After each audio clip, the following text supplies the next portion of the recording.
install natin ngayon ang GoPro and Insta360. Ready na for malikuray.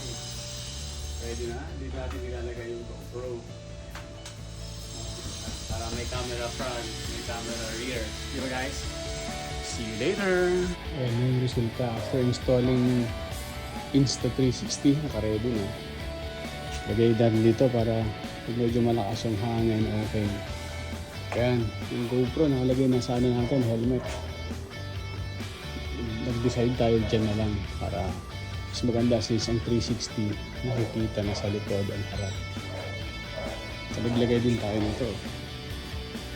So, yan na. Ayan, thank you. Flex ko lang si Yuki. Yuki! Yan, ang aking alaga, laging nandito. Every time na nangangalikot ako ng motor.